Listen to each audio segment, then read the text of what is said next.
Hello, welcome to White Hat versus Black Hat SEO show. This is Josh Bachynski. We're here with my regular co-host Chase Reiner. Say hello, Chase. Chase can't say hello. His computer just crashed. as his text says. This is funny. So we've been waiting for 10 minutes because Kyle is having computer problems. And Chase was on here, and we were talking about what we're going to talk about. And now Chase is having computer problems. So in a few minutes, I'll crash. And so, Kyle, you can take over the show at that point. Just no carry problem. it on no until problem we at all all. jump back in. So while we're waiting for my co-host, Chase Reiner, to get back onto his computer, Kyle, why don't you introduce yourself? Kyle's our special guest for today. Kyle, take it away. Sure. My name is Kyle Roof. I am the lead tester of SIA, the SEO Intelligence Agency, and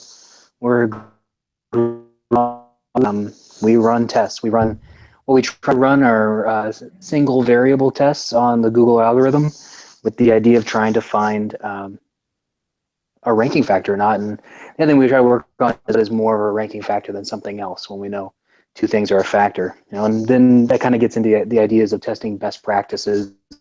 The mission of what we're really trying to accomplish is there's no reason in my mind to argue about anything when really what you can do is kind of sit down and test it. Right. That's kind of the push of the whole thing. Yeah, so the cool thing that you're doing, I just want to make sure that everybody listening understands, is that unlike most SEO tests, where it's like you make a change and then in the wild on an actual client site or a site you're trying to rank, and something happens later on, and you're like, oh, I guess the thing I did worked. That's a little too fuzzy for most people's taste. That's usually called cause correlation fallacy. What you're doing is you're controlling the entire environment and doing, that's what you mean by single variable tests, where you control every single variable and you're changing just one variable, and then so you can get a much better scientific idea of whether or not that one variable is actually a ranking factor or not. That's 100% right. So what we do primarily is we set environments in the algorithm that we control. So we will control all the test pages for a certain thing.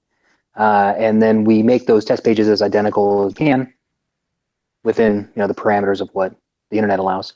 And then from there, we will change one thing on one page to see if it's a positive factor, a negative factor, or not a factor. And then we run multiple variations on those things to make sure that we're zeroing in on the right thing. Now, this is a lot of work. As much as we possibly can. It's a tremendous amount of work. Doing one little test, even in a little 5 pages, is a tremendous amount of work because we're trying to refine what we're doing in the effort of eliminating as much as possible. Usually we'll see a result and it'll look pretty good. In a discussion, it's like, well, you know what? I've been influenced by this. So then we rerun the test trying to control it as well, and really just kind of run them until I feel pretty good about the results that we're getting. Right. Can you run us through one of your examples? Because I think one of your tests you've done, and go step by step how you tested it, because I think this will give people an idea of what proper or what very robust SEO testing is going to be, as opposed to just kind of the anecdotal, I made a change to my disavow file 6 months ago, and then my rankings changed, and I also made 10 other changes, so maybe it must have been the disavow file. So go through exactly the step by step is required to really do single variable testing. Can you hear me? Yeah, I can hear you. Oh, it cut out for a second. I was like, oh no, my phone's crashing. It's going to be that kind of day. I'm going to carry the show. Everyone's going to drop out. I'm going to carry the show at some point, and everyone can just join back in after. That's perfectly fine. Sure. So say a recent test was looking at our bullet points. Is putting a keyword in bullet points a ranking factor? And so what we would do in that situation is we would have 5 pages. They would be completely identical. So we'd launch 5 pages and we would hone them in on a fake keyword. And that's how we are able to control environments, is we find words that are not currently in Google's algorithm. So then when you optimize for that keyword, the only pages that show up in the SERPs are the ones that you have. Nobody else is getting in there. And that's when like somebody talks about, oh, I changed my one thing 6 months ago. Well, there are all those other pages in the SERPs that are doing things that are existing, that might be changing things, or that Google's just recrawling at different rates. Right. And seeing new things, and that's where you've got millions of variables going on. What we have is Right. So we know, okay, we launched these 5 pages all within minutes of each other. We submitted them to the index at the same time, and we have done them identically. You know, that we have the same optimization amount, or what you've done on each page is identical. So the keyword density, for example, just might be 2% as a across the board kind of number. We'll have an H1, and it's the exact same thing. Right. The only thing that we have to do differently is the URL, of course, because you can't have identical URLs, otherwise that's the same page. Now, so what we do you use alphanumeric gibberish, or is it like lorem ipsum kind of text, or what do you use? More like lorem ipsum text is what I use. The fake keyword, what we do, and again, to control for the variable of URLs, is we'll put the fake keyword closest to the .com, and then behind it we'll dash out words, usually 2 words, and we'll keep them the same number of letters. So it'll be fake keyword -5 letters -5 letters, and we'll have 5 pages of that. So those 5 pages all have a unique URL, but in terms of what could be a ranking factor, they're the same length, the same number of words, and the target keyword is closest to the .com. So it remains as identical as possible. The other thing that we found too, and this was a recent, well, maybe a 6-month ago kind of change in the algorithm, is that the meta description actually needs to be different as well. So what we use there is, meta title. So what we use is the same URL gibberish that we're using. We use that as our meta title. So it's consistent across the board, and as consistent as can be. Right, because the title still is a ranking factor. That's correct. Well, it's still the #1 ranking factor. Yes. I can tell you that for certain. And that's one of the things that we've tested. And I'll revisit that test every once in a while to see what are the most important on-page ranking factors. And the top 4 factors have been pretty consistent for the last 2 years. And what would you say they are, the top 4? In the meta title, in the H1, in the URL, and in body content. Those are the top 4. Sure. So, I mean, it has been the same. That's since SEO began, really. Yeah, for sure. And I've been testing pretty solidly for about 3 years, and then I've been running this particular test for 2, just to really hone in on those kind of things, and they win every time. Fantastic. I'll just pause there a second. Chase finally jumped in. He kicked out the lady he met last night at the bar out of his bedroom there and said, "Get out." Gave her clothes and she walked out. Is that something like that, Chase, or is it something else? That's exactly what happened. No, actually, right as Kyle jumped in and you guys went live, literally at that second, my computer went and blue screened on me. Are you using Windows? Yes. Well, that's the reason why. Well, no. If you're a Windows user, that means you're back end. So if you're using Mac, that tells the world that you're just a front end developer. That's right. I'm all about the front end. Actually, you know, I'm fairly partial to the back end myself. I don't know, and I don't know what we're talking about here. What metaphor are we using here? Okay. So anyway, so Kyle was just telling us about his SEO experiments he does, which are fantastic. And so we're going to get back to that in a little bit in a second. He's going to tell us about some experiments he's run, and I'll leave it up to Kyle if he wants to give us a white hat experiment, because this is white hat versus black hat, where we have kind of a faux debate as to which is. So, Kyle, I'll leave it to yourself if you want to give us what you think is a white hat experiment or a black hat experiment. For the people listening on the podcast, I'm doing giant scare quotes when I say white hat and black hat. Everyone in the video, I look like Richard Nixon with my 2 fingers up here. So even we Canadians know about you American stuff. So, yeah. Moving right along. When you look at like what is considered white hat and black hat, I think almost everybody would say anything that you do on page is white hat, right? I mean, any of the content that you create is probably a white hat sort of thing, and any link manipulation would be black hat, just as a general rule. Do you think that's fair? Well, that's a good question, so we can get right into it. So, yeah, so the argument is that anything you do on page is white hat, and any kind of link manipulation is black hat. I would disagree with that, because you could do a lot of things on page, like for instance keyword stuffing, and you could manipulate a lot of the different social signals being sent from your website with the OG data, and basically. But if you're just looking at content creation, would you say you wouldn't say keyword stuffing would be like some sort of black hat manipulation to the on page? Well, no, I'm saying if you're just looking, say you're not doing that, but say you're just trying to write better content, if you will, but trying to do it in a way that Google will like more. Is that black hat? Like the 4 spots you mentioned, putting the keyword in the title, the URL, the H1, and the main body, the content. And this isn't an accusatory statement, it's just more of a, what do you think? Like, is that in the ballpark of white hat? Well, it could be either. It could be accusatory. You can accuse us. You can accuse Chase. I accuse Chase of many things. I'm accusing myself. Yeah, but what do you think though? Like, if you're just... I think it all hinges on the definition of what you call black hat, and we come back to this pretty much every show, right? So functionally, that might be a de facto definition of what white hat versus black hat is, but I don't think it's the de jure definition of what white hat versus black hat is. For the de jure definition, the principle of the thing, you'd have to look at the Webmaster Guidelines, and I think go back to what Chase said, is look at what Google tells you not to do, which is pretty funny now. Because half of the algorithm, in my opinion anyway, I'm a very big believer in all the future algorithms that Google is doing, and like RankBrain, the artificial intelligence, watching the clicks, computing a quality score, maybe using bookmarks as a factor. That's another test that we've been talking about. Favorites in IE, if you will. We talk about things like that being factors. And so if what Google talks about in the Webmaster Guidelines is what is, instead they say not to do, if that's what makes it black hat, half of the things that I think are ranking factors are neither white hat or black hat because Google will never mention them anywhere. Yeah. When you read actually, here's a better question. How many people in SEO do you think have actually read the Google Webmaster Guidelines? I'm going to guess. I'd say 2%. Yeah, I was going to say 5%. The thing that's funny when you read it, because it says anything that falls into a murky area is anything done to trick the algorithm. Yes. And they define that underneath as like the rule to use is, would you be able to explain this to a competitor in your niche or to a Google employee if you were talking to them? Yes. And so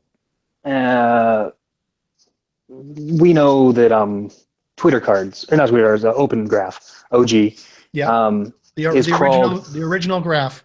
Right, is crawled and is used as a ranking funny factor. Kind of white man try to re-rapper. It's good. It's good. No, it's really bad actually, but it's good because it's bad, because it's supposed to be bad because I'm white or something. Anyway, keep going. So Open Graph is a ranking factor. And I know specifically that you want to use the description, OG description. Yes. Well, most of the things out of the box don't use description. A lot of the plugins that you might grab to do that are just going to give you like the title and the logo, and maybe a couple other things, but they might leave that description thing, or you might have to do something to populate the description because it's going to want to know what information you want to put in there. So I know it's a ranking factor, and then let's say I make sure that say it grabs my meta description, and my meta description is kind of salesy, but it also contains a target keyword. And I'm doing that intentionally because I know that that's a ranking factor. Have I tricked the algorithm? Is that a trick? Exactly. I mean, that's the key, right? So you could argue that any SEO is black hat, and many people have argued that any SEO is black hat, because at the end of the day, we don't give a flying fuck if Google can find our content any easier, or can parse it any better, or can rank it any easier, right? But at the end of the day, you disagree, Chase? I was just going to ask Kyle, like, well, what if you took the OG data and you changed it like 50 times and kept sharing that different OG data across like multiple social networks? What would that be considered? You mean you're like posting it to a lot of different places, so you're getting that link coming in, that link signal? I'm just talking about on page in general. The whole point of OG data is so that you can be shareable across social media networks. So Right. But let's say I have no social profiles, but I've put in OG data because I know it's crawled. Well, it doesn't have to do with your social profiles. Anybody could share it. Right, but I'm saying the only reason that I might do that is because I have the intention of syndicating my content, and I want to make sure it looks nice in those places that read it, and it's displayed in the way that I want it. That's why you would set it up, right. OG? Let's say I have no social profiles. Then I know that I'm only doing it simply because it's a crawled thing. It's a weird thing that you have to like look at some sort of motivation to an attempt to determine if something is within the bounds of their guidelines or not. You know what I mean? Like, what if I was accidentally doing something? Yeah. Okay. I guess I'm not really sure what we're debating right now. Are we debating? Because I'm hearing that what we're saying is that there's no way to do black hat on page anymore. No, no, no. I don't think that at all. What I'm thinking is that, according to the Webmaster Guidelines, anything that's done to trick Google, or which I would read as a algorithm manipulation, falls into a black hat thing, which is really, even if you're doing on-page stuff, you're probably falling into that. Yeah.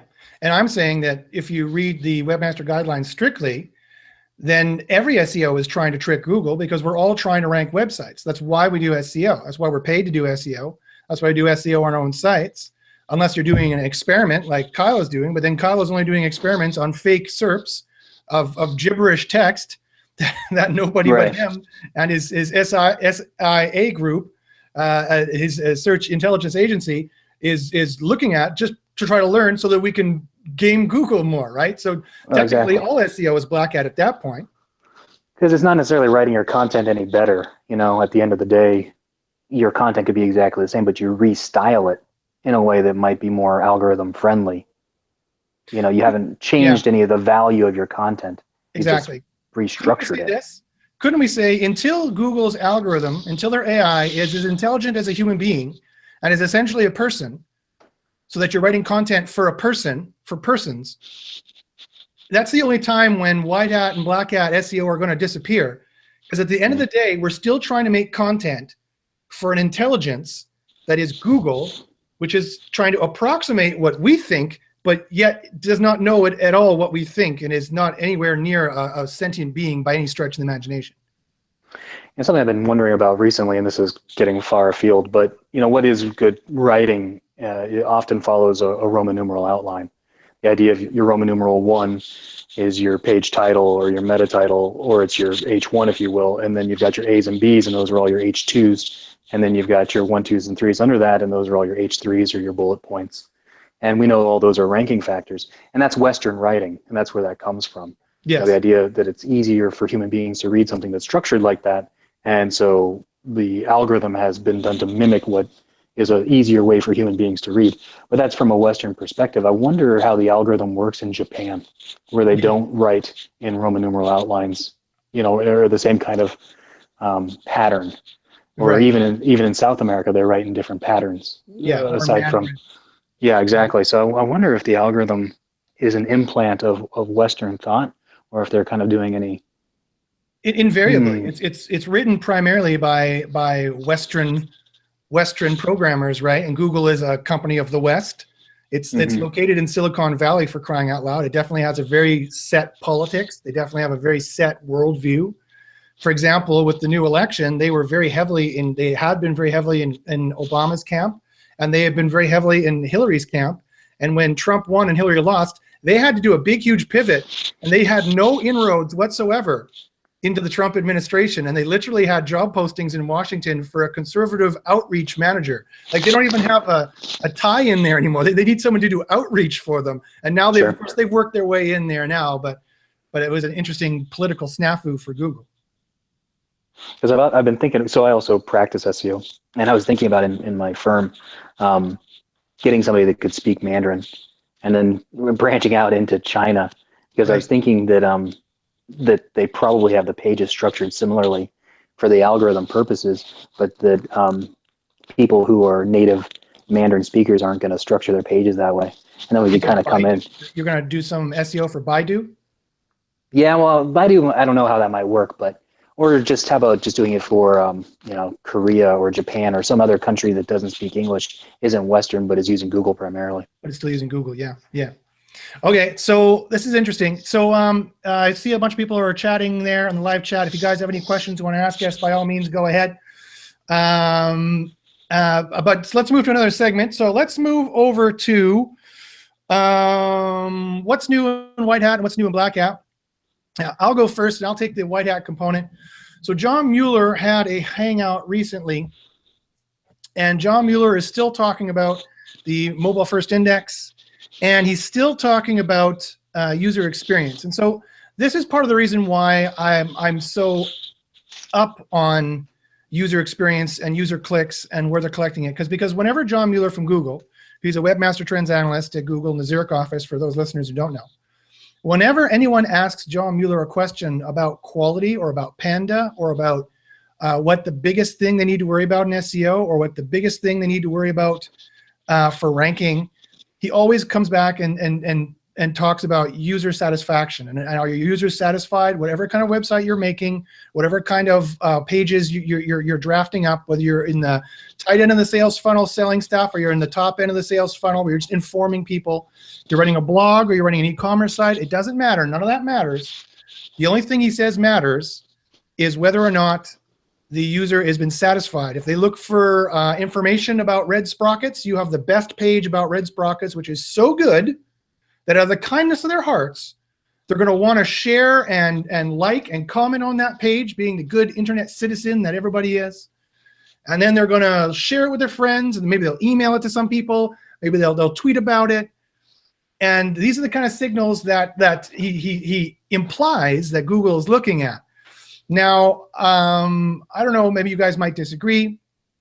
Kyle, you seem to be a much more practical, or I don't think it's a ranking factor until I can test it kind of guy. But that seems to be what's new in White Hat. And I find it interesting when I talk with other White Hats, because half of them think this is still an on-page thing that you can detect. Like, there is a qualitative contextual difference between a good page and a bad page. And I'm just wondering, what could that possibly be? You know, like, how could you possibly write an algorithm to detect as to whether or not this is a good page based just on reading the text? I don't think that's possible. Not for all the multifarious kind of sites that are out there. That's why another reason I make an educated guess is that it has to be user clicks, because what else could you possibly use to tell you if the search was successful?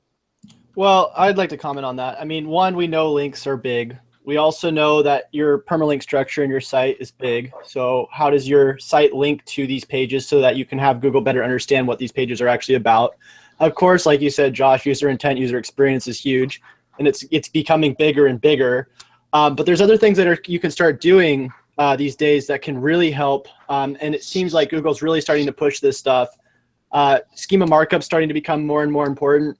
And I think it will be very important in the very near future. Also, Google seems to be pushing AMP like crazy right now. So I know in the past discussions, we were like, should you do AMP? Should you not do AMP? I'm saying go AMP like as soon as you can now. And there might be people who disagree with me, but that's fine. From what I've been seeing, AMP is becoming very, very important, at least from what Google's pushing. And they're also starting to show even like local businesses through AMP right now on the organic search. So why not go for that? Because you're going to get a huge improvement in your user engagement. You're going to be getting an improvement on your clicks through mobile. And then also, if they continue to push that mobile first index, and they're probably pushing that more specifically for AMP, you're going to also be able to get instant load times, which is going to be a huge ranking factor for that mobile first index. So that's interesting. So that the interesting thing is I would agree with some of that. You know, a lot of that is good for hypotheses. And I was gonna say that, but all of the information I'm getting from John Mueller and all the anecdotal information we get from looking at the search engine results pages, it, technically speaking, really only gives us a hypothesis as to what could be going on. Now, Kyle, I'll segue over to Kyle now.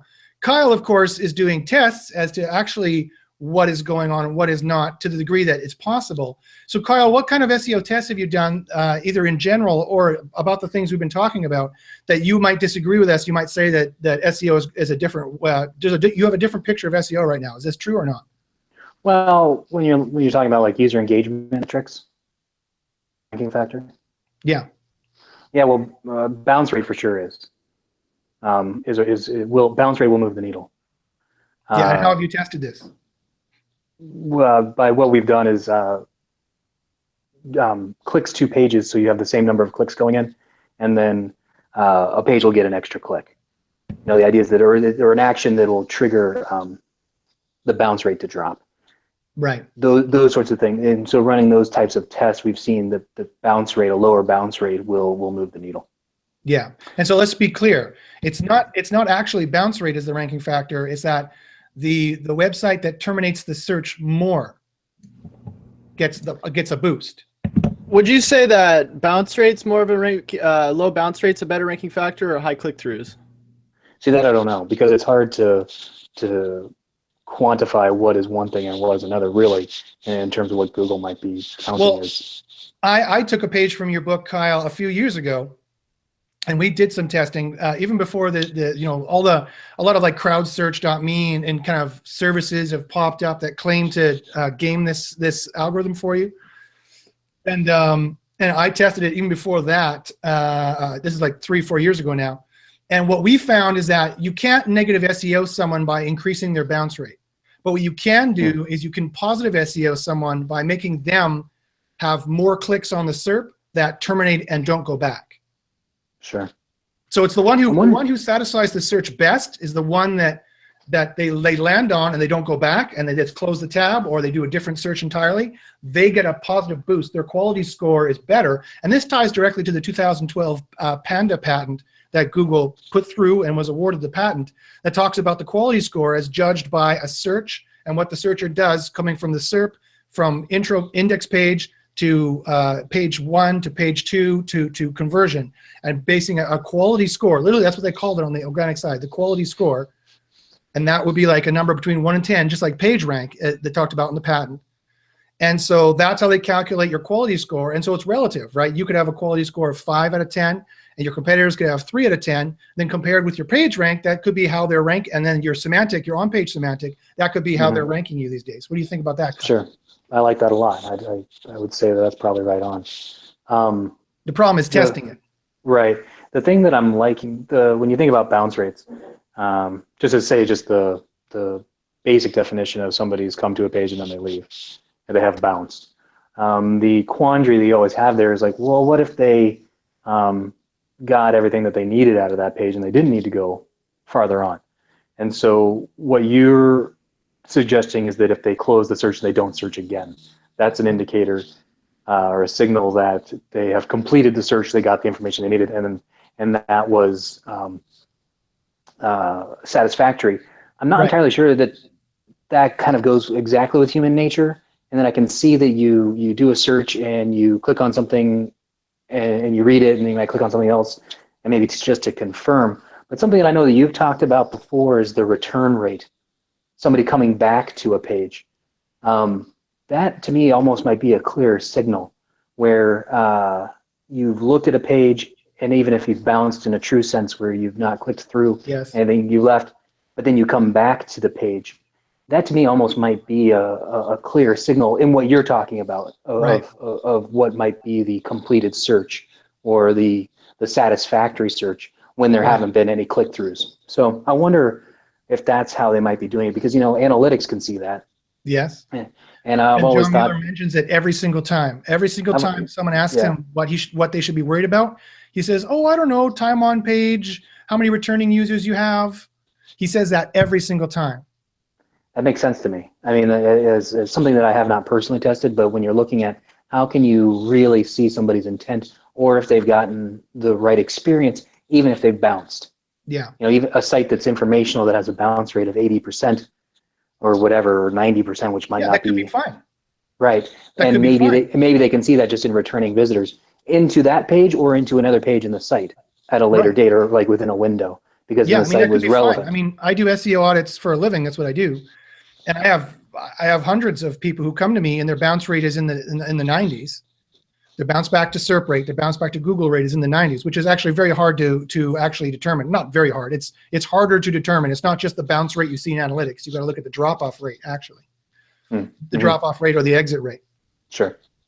And in the flow of where they are. Sure. And I see a very high drop-off rate all the time, but it doesn't mean that they didn't satisfy the search. And it doesn't mean that it's also a black mark against them. It's you need to get the win. You need to be the page that satisfies them. And so in that scenario where I agree with you totally, in that scenario when you're searching for information, you go to one blog, you go back, you go to another blog, you go back, you go to another blog. The final blog you land on is the one that's going to win. Or it could be possible that Google would say that signal was too noisy, we're not going to use that one. They're only going to use clear wins. When they can clearly determine that it was a win, then that will go towards your quality score. And so the better you can satisfy people, and that's why I think John Mueller talks about, he just says, you don't just have to be a little bit better than everybody else, you have to be head and shoulders better than everybody else. Sure. Okay, good. What other experiments and what other kind of stuff have you been doing in your crafty little intelligence group there? Something that was fun that was, I think, would be considered uber black hat. And a big thing that I really like doing is finding things that aren't ranking factors, or finding things that SEOs are doing, but it's probably a waste of time. Right. And the reason there is that a lot of people in the group are practicing SEOs, but other people, are the type of people that have 4 or 5 sites, or they have businesses that they're running. And when you think about it, in all those scenarios, nobody has unlimited money and unlimited time. And so you need to make decisions that will maximize the output that you can generate. And so I like kind of finding things that might just simply might not be factors. But one that was passed around, it was a super old school black hat concept, was .gov links, where there's a hack that you can do on a bunch of old .gov sites, where you can when you click on something and you get that page that says you're leaving this website in 5, 4, 3, 2, 1, a redirect page. You can create that redirect page on these sites simply by creating that URL structure. So you can, like on the weather service, their weather.gov or whatever that is, or NOAA.gov, you can create those refresh pages and put in any page that you'd like to put in. Okay. And then what happens is that when you've got those URLs created, you can put them places and crawl them, and then the idea is that you've created all these .gov backlinks to your site. And what was the result? Surely you were ranking Viagra all over the place. Unfortunately, it didn't move the needle at all, and I was crushed. But what was interesting is that they Majestic picked them up and Moz picked them up. After a while, Majestic picked them up quickly, and Moz is a slower crawler. But they could see them as links pointing into the test pages. Interestingly, Moz gave them CF and 0TF, which is pretty interesting. So just for people who don't use Majestic, can you explain the CF and TF? Sure. The idea is that CF is the cumulative value of your links on a scale of 0 to 100. Right. Looking at all your links and kind of adding them up as to what their value might be. Trust flow is kind of like 6 degrees of Kevin Bacon. It's how closely your site is linked to the most trusted sites. And it gives you also a numeric value. It's almost like, I think Majestic is saying, okay, so let's say your CF is 25 and your TF is 20. It's saying we can vouch for 20 of that 25. Is kind of what they're saying. Right. I think is maybe the right way to look at it. So it's like your site's probably got a value of this, but we can really account for this much. It's kind of how it goes. That's an interesting way of looking at it. Yeah. So Majestic could see the links and it counted them as having value, but was not counting them as trusted links, even though they were coming from .govs. Which, if that tells me that Majestic has figured this trick out, and if they figured it out, Google's figured it out. Which is an assumption that back in 2002, that was a big ranking factor: is get links from .edu.gov. Yeah. And here's how you can do it. Yeah, exactly. Get 50 in minutes. So what was fun is it was fun to do because traffic through that might be interesting.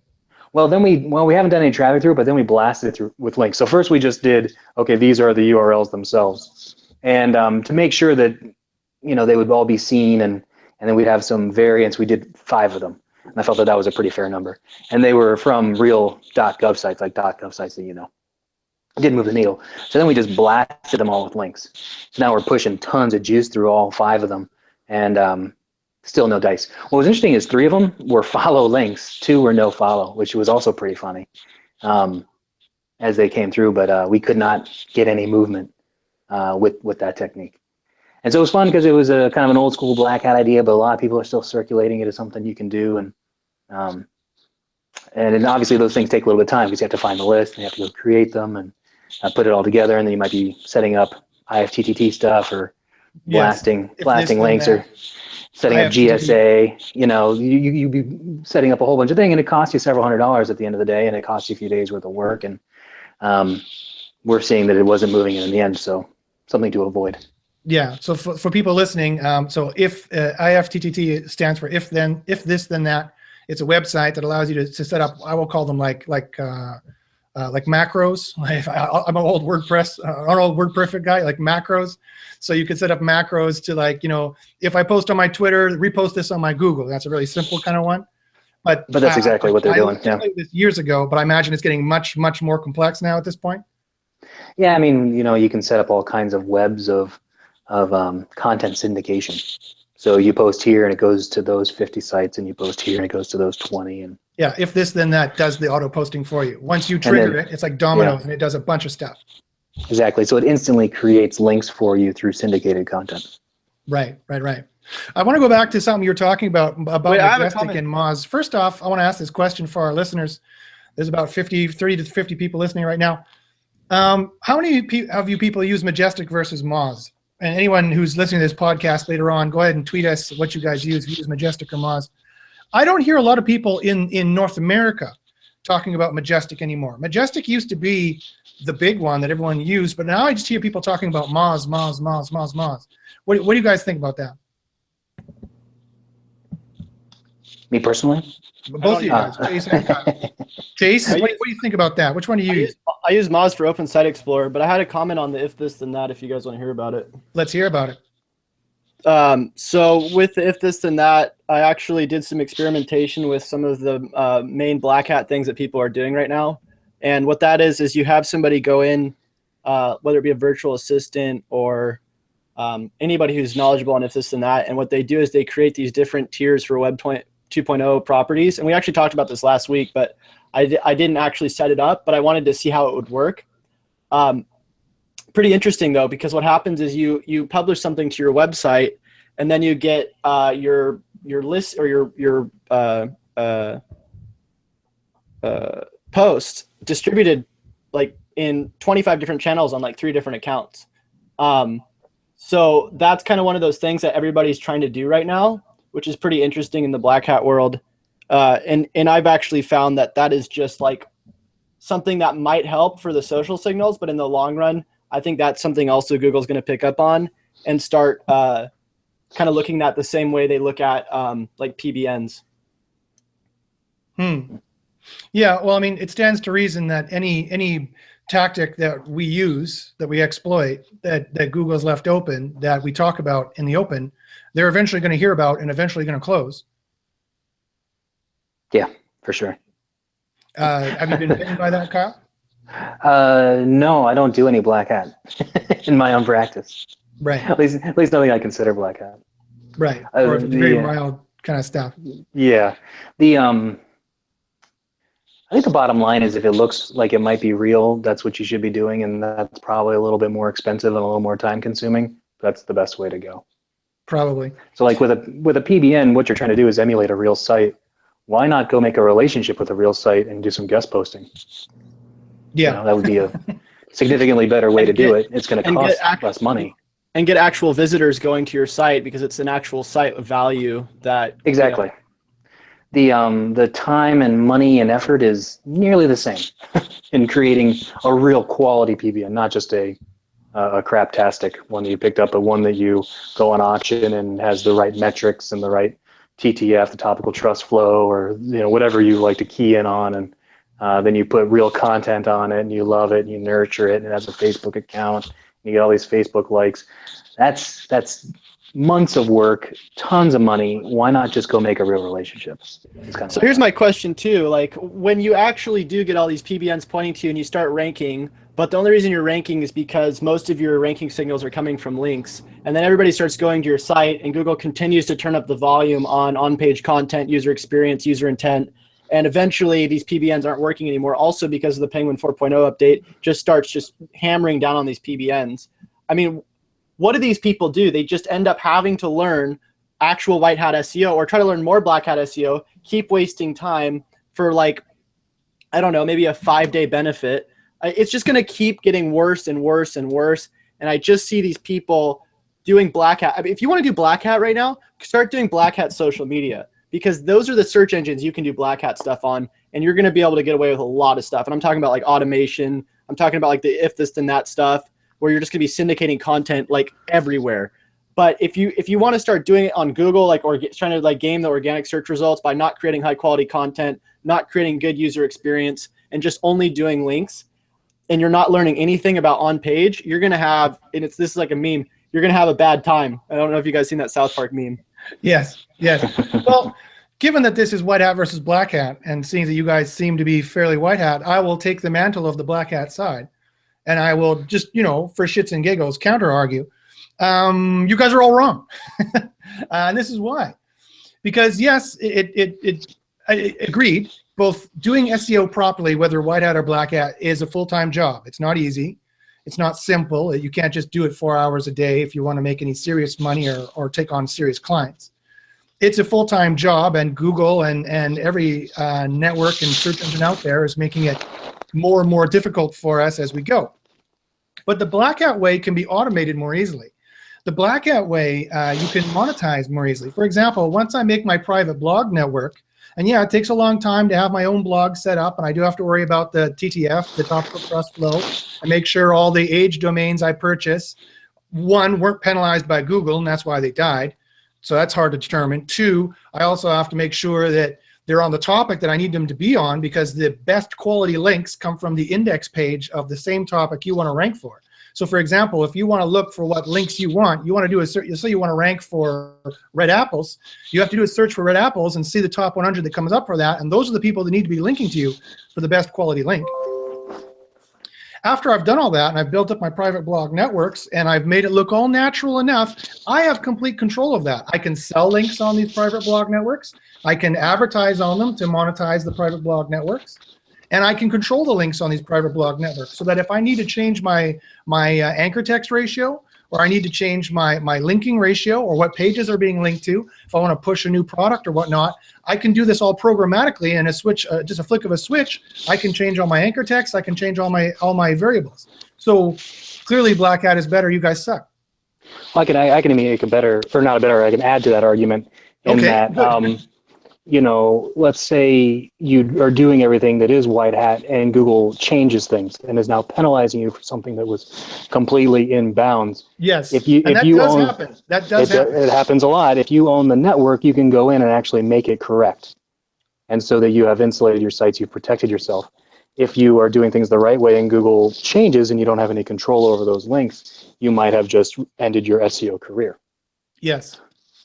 And not only that, but started out doing things that everybody else has been working on for years, learning like how to actually do legit schema markup, learning how to do the things that actually matter. And Google's going to start picking these things up as actual like huge ranking signals, and you're not going to know anything about them because you spend all your time trying to do PBNs. You know them more because you figured out a game. Sorry, you broke up there a bit, Kyle.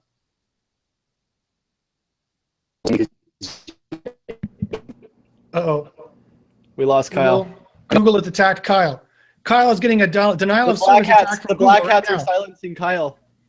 I don't know if you're still there, Kyle. Okay, so I'm going to move on now.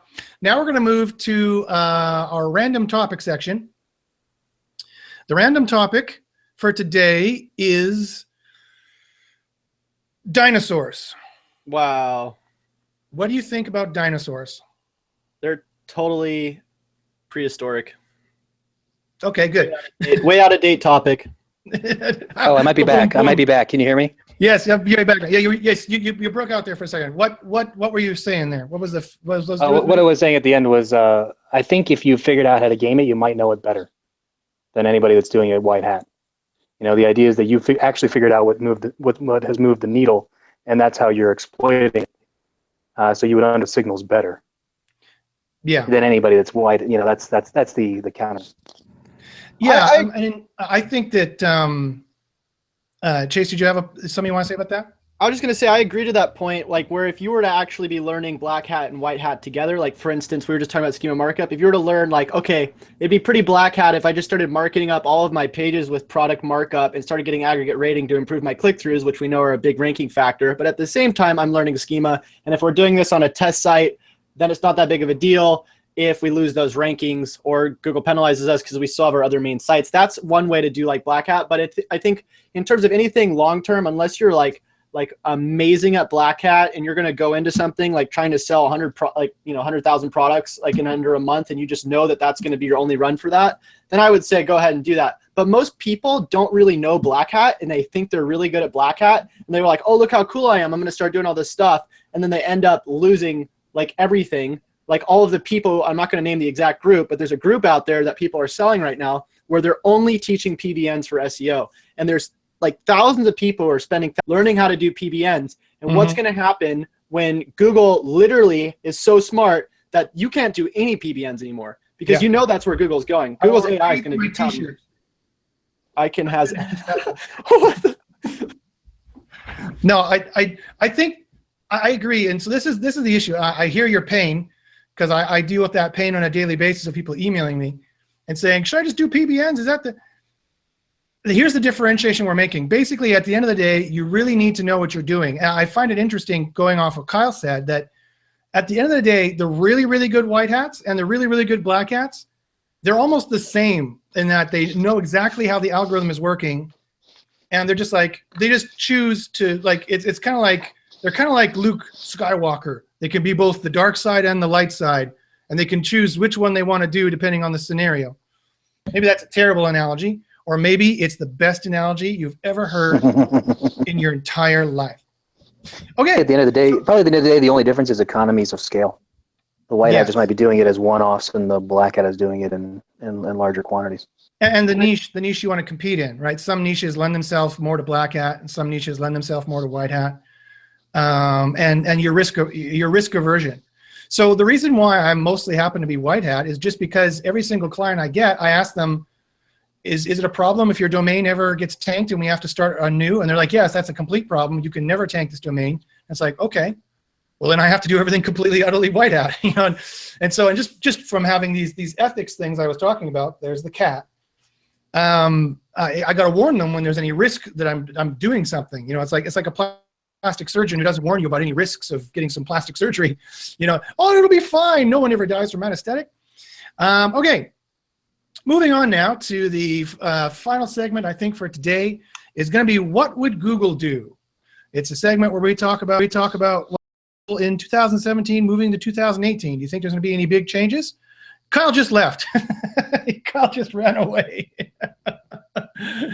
Kyle has had enough of this talking about what Google will do. He's terrified. He didn't want to answer that question. So Chase, I'll ask you. What do you think are going to be the biggest things that Google are going to do moving forward? Do you think that I noticed you talked about AMP there? Do you think that they're going to be moving AMP from news sites to? Oh, Kyle's back. I don't know why I'm having so many problems. It's because Google doesn't want you to talk with us and tell us your SEO knowledge. I was just in the process of asking you, what do you think are going to be the biggest changes in 2017 moving to 2018, if any, or do you think it's going to be same old, same old? That's a good question. I'm not sold on AMP as much. Where I think AMP might be valuable is in news-generated sites, or sites that are trying to get into Google News as a focus. That's where I can see AMP as a push. I'm nodding my head, and Chase is shaking his head. But in terms of like organic results, I'm not sure that's a huge issue right now. The biggest thing is the mobile first index and how that's going to impact the whole thing. I really can't believe that Google is doing it just for the fun of it. You know, I think when they've run their, you know, they've obviously run comparison algorithms. They're like, okay, this is what it looks like currently, and this is what it looks like if we do the mobile first index, and they clearly like those results better. Yeah. Let's get a poll from the audience. If you guys believe that AMP's going to become really important, and if it is already really important, press 1. And if you don't think so, press 2. Also, if you haven't hit the like button, it'll help us reach more people, so make sure you press that button. Yes. So if you think AMP is important, press 1. If you think AMP is unimportant, press 2. If I can sway the votes on that, I think AMP's going to run into problems in every other market but, say, the United States in terms of copyright issues. And I think that's what's going to kill it. They won't be able to mass export it because the European Union will just shut it down. Yes. There's this little thing called the EU, and they don't like Google and their American ways so much. Because when you're doing an AMP page, you're actually giving Google your content essentially, Yes, you are. and they're not going to be cool with that. And No. so if it'll be anything, it'll be limited just to maybe the United States and Canada, perhaps, or maybe other places that don't have those copyright laws. But anyway, Yeah. on where I think the where we need to be concerned is the mobile first index, and what my thought is, and this is just me thinking about it, is that they like those results because they're not as SEO'd. There must be something in the way that they're generating the mobile first index where they're filtering out a lot of noise in terms of what the results that they're getting. That in my mind can be the only reason to do it. That the results that they're seeing they think are pure results or cleaner results, haven't been spammed as much, and for something within that mobile index is allowing that to happen. That's my gut feeling on it. They're already giving out penalties to people who have mobile sites that have like the little interstitials that pop up. So right, and that isn't for any kind of user experience. That's probably because those things are blocking the crawl, would be my guess. You know, that's a first step to make sure that they can get complete access of your mobile version of your site. I would say it also probably makes huge bounce rates on the sites too for mobile, because you usually can't press that little X button on mobile. It's a lot harder with a lot of the pop-ups. True, exactly. And So of course, you know, Google wants to have their users not leave the search results once they get to them, because that's pretty much, you know, Google trying to take credibility for other people's sites with their search engine. Have you seen the amount that they allow on that? It's like maybe 20% of the screen, give or take. On mobile, I don't think you're saying like the picture that they put out. The picture that they put out on what they what they feel is acceptable is ridiculously small. Oh, they actually do allow some interstitials as long as they're within certain guidelines. I didn't know that. That's right. It's about 20% of the thing, and they want it like at the very top or at the very bottom, so it's not interfering with what's in the middle of the screen. Interesting. Yeah, they allow religious interstitials. They allow age verification interstitials. They have a small set of interstitials that they will allow, a small kind of parameters. But yeah, anything that's going to be a detriment to the user experience is quite often something that Google is going to try and penalize, either directly or indirectly. Josh, I got one. SSL becoming very, very important. Google is really starting to crack down on SSL. It's already a ranking factor. Well, no, not just a ranking factor, but it's actually going to be a warning signal. It's already starting to show up on their Chrome browser. True. That's true. Yeah. Yeah, so I mean, it really is kind of what Google's been saying. They've been saying you have to tend to your mobile site. They've been saying you really should consider going with secure with TLS, with a secured encrypted site. And they've been saying that you know, you should go AMP. You should definitely go AMP. I don't know if AMP is going to be a big ranking factor. Paul Bachynski, the guy who at Google who works on AMP, definitely talks about it like it's going to be a ranking factor, and so you can get a bit of a hint what his opinion is. But of course, he doesn't run Google, so you never really be sure. I'm most concerned about the mobile first index, and if it's going to be as big as I think it is, or if it's going to be it's going to work anywhere near the way John Mueller says it's going to work, I think it's going to be a pretty big deal, and it's going to be something that we need to watch out for. So, folks, moving right along, the last segment we're going to have today is the random fact segment, and this is random facts about our lives that have nothing to do with SEO. And does everyone can share one little random fact about themselves. It could be anything at all. I put in the chat there that Ice-T actually saved my life once when we're talking about the OG, the Open Graph. This is true. Ice-T, the rapper, actually saved my life once, and I'll very quickly tell the story. It was the only time I've been stabbed. I've been attacked with knives 3 times, and that's the only time that I was actually stabbed by a knife. And if it wasn't on an intimate part of my body, I'd show you the scar. But so I was at an Ice-T. I was 17 years old. I was at an Ice-T concert in Winnipeg, Manitoba, and it was a rush seating. We're all waiting for Ice-T to come on stage, and I smelt this pungent smell I'd never smelt before. And of course, it was this pot ring. And I turn around behind me, and there's these 3 really huge Rastafarian black guys with the huge dreads and like literally like big like Arnold Schwarzenegger, just black with dreads. And they didn't look too nice. They had a ring of like, we're all shoulder to shoulder, but there's a 10-foot space around these guys. So I'm like, okay, what's the deal? And when I was 16 or 17, by the way, I was 90 pounds soaking wet. Just remember that. I was this tiny, skinny little kid, skinny like Chase. Maybe not as good looking as Chase, but skinny like Chase, like Tiny Rick there. That's what his shirt says. Anyway. And so, long story short, this gentleman had some choice words for a young white fellow at what he considered to be a quote unquote black concert, except those are not the words he used. I won't repeat the words he used.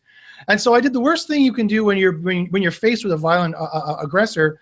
I didn't know what to do at that point. I'd only been taking martial arts like literally 5 classes. And so I turned around and gave him my back.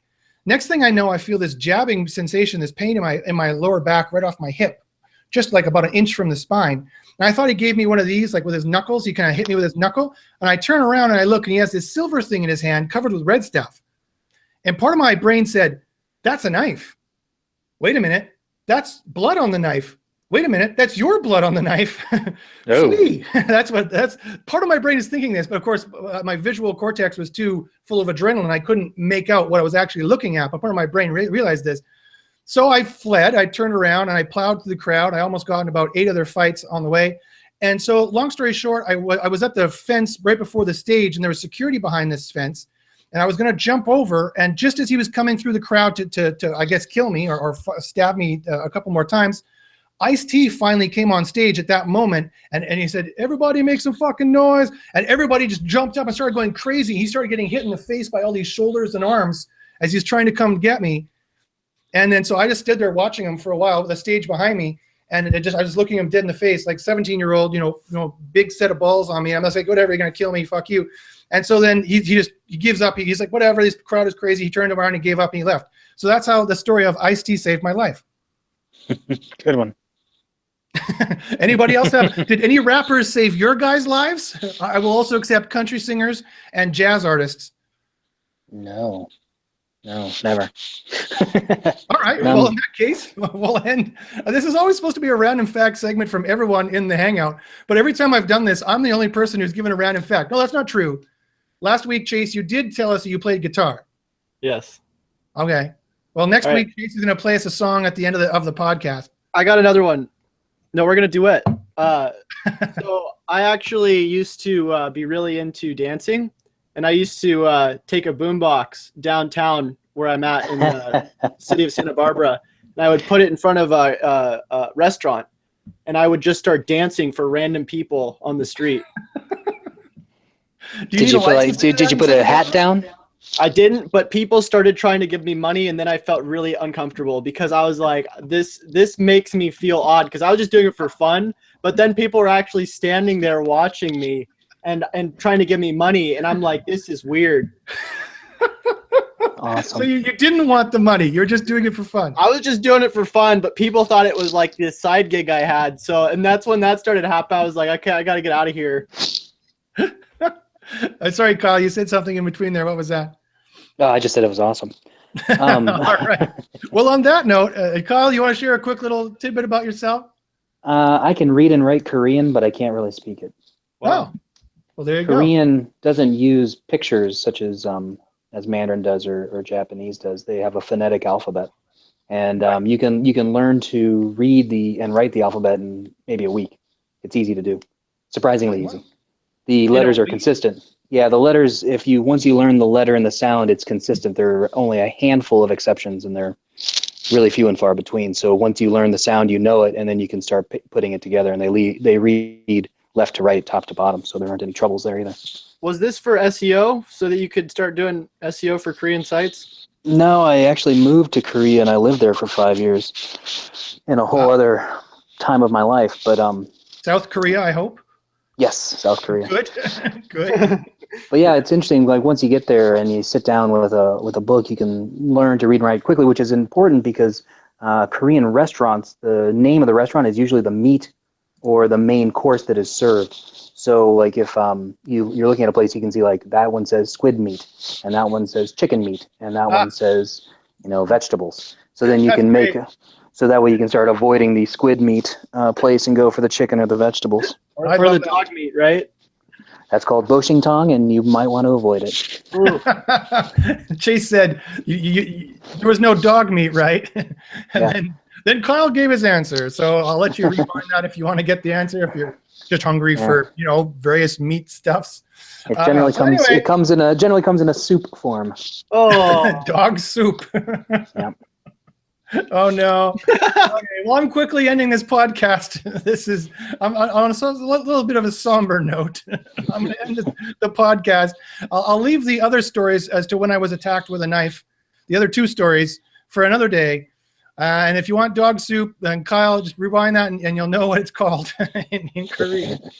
So thanks very much. My name is Josh Bachynski. This has been White Hat versus Black Hat SEO show.